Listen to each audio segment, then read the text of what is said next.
gitu Bang Egi. Ini pokoknya kalau dia nyalip, kita nyari jalan lain Bang Eli. Bang Egi ya. Kalau dia nyalip ya kan, kita nyari jalan lain. Pokoknya patokannya dia nyalip, kita nyari jalur lain. Gitu aja Bang Egi. Oke Bang Egi. Siap. Nih tapi dia ada berapa mobil komandan yang ngikutin di belakang? Tahu 2 tahu 3 dah, belum pasti juga nih. Udah, nih mau ngambil mana? Kiri, bahkan kiri aja, kiri dah. Sus deh Madar, nongkrong aja dulu, berhenti ente di tukang kopi. Nongkrong di pinggir jalan aja. Dia ngikutin gak? Rame, itu ada yang ketembak katanya. Mereka mau ketembakan. Ambon monitor Ambon. Bang Ambon, posisi Bang Ambon.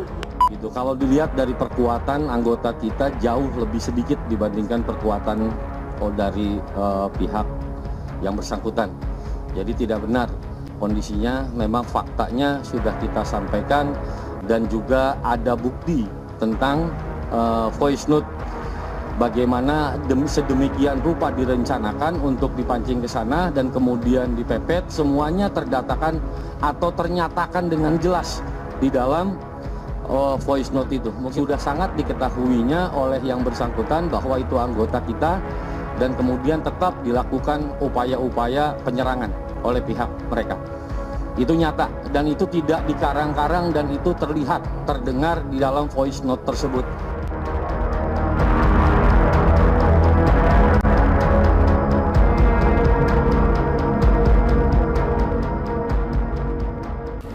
Ada voice note dan CCTV.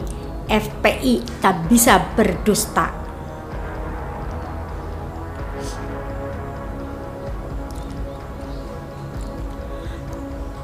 Dodol.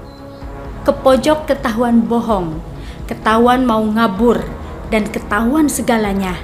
Masih saja FPI ngeles nggak ngaku. Kocaknya lagi, Halu merasa dalam beberapa hari ini ada yang mengintai HRS.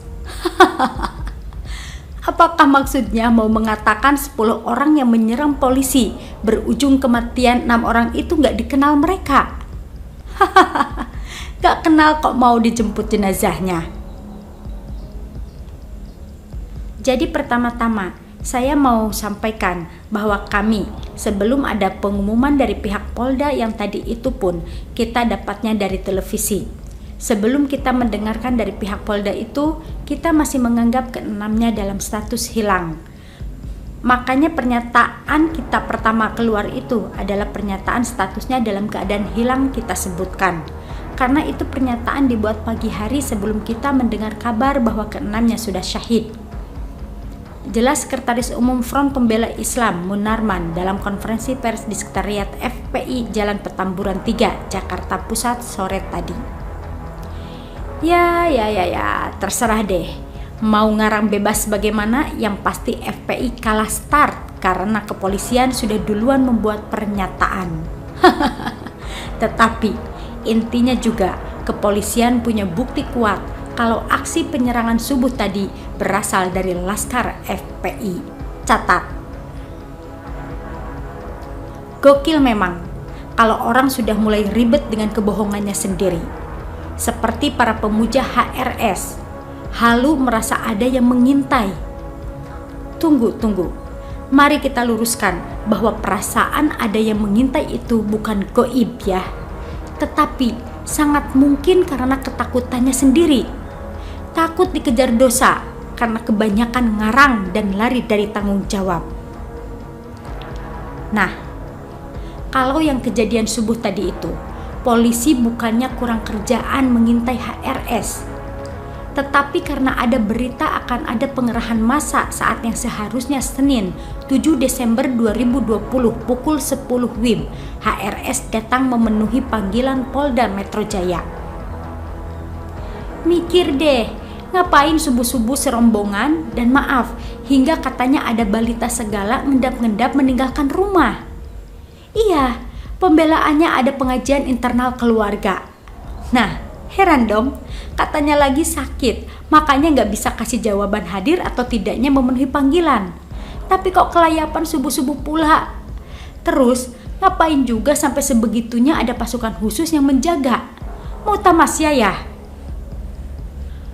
Mau ngeles bukan pihak Laskar khususnya yang menyerang polisi. Hari gini, semua dengan mudahnya bisa dilacak kawan. Tuh, bukti pertama yang jelas sudah diketahui masyarakat adalah voice note berdurasi kurang lebih 19 menit. Hyuk, seperti yang dikatakan Direktur Reserse Kriminal Umum Polda Metro Jaya, Kombes Polisi Tubagus Ade Hidayat, bahwa rombongan simpatisan HRS sudah menyadari ada mobil polisi yang mengikuti. Ini terbukti dari voice note yang transkripnya sudah beredar di media.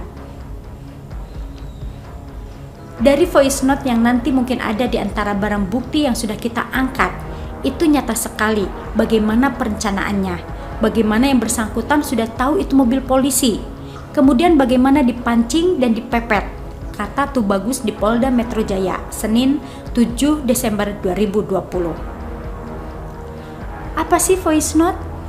Supaya makin pintar ya untuk pemuja HRS. Voice note itu fitur yang ada di aplikasi WhatsApp yang memungkinkan mengirimkan pesan dengan menggunakan suara. Seperti juga mengirim pesan tertulis, maka voice note juga menampilkan nama pengirim dan garis berisi pesan suara. Tinggal diklik saja. Nah, artinya nggak mungkin dong polisi bersandiwara atau halu seperti kebiasaan FPI. Selain voice note, kepolisian juga mempunyai CCTV terkait pengintaian di tol Jakarta Cikampek. Bukti CCTV ada. Ini kan lagi kita bongkar. CCTV ada beberapa, tapi masih dikumpulkan, kata Kabid Humas Polda Metro Jaya, Kombes Yusri Yunus saat dihubungi wartawan, Senin 7 Desember 2020, dikutip dari detik.com. Paham ya untuk FPI, sebaiknya jangan ada dusta di antara kita. Ujungnya jadi terlihat kebangetan konyol. Selain voice note dan CCTV, mari kita bermain logika. Ngapain sebenarnya HRS tadi subuh?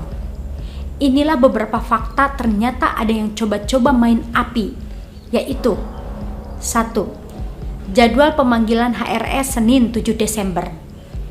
2. Jika berniat pergi ke pengajian, ngapain juga menyerang polisi? 3.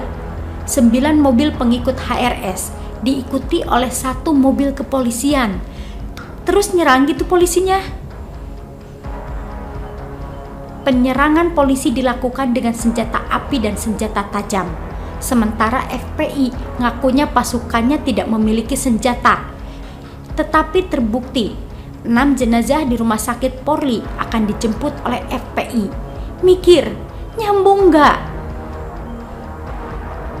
Oke, bagaimana kira-kira? 6 pemain sudah menemui bidadarinya. Lalu, bagaimana kelanjutan episode sinetron kejar tayang FPI berikutnya? Mudah-mudahan sih tidak berakhir anti klimaks seperti Thohib yang gak pulang 3 kali lebaran. Begitulah kura-kura. Bagaimana menurut Anda? Artikel ini dilansir dari siwet.com, ditulis oleh Pok Desi.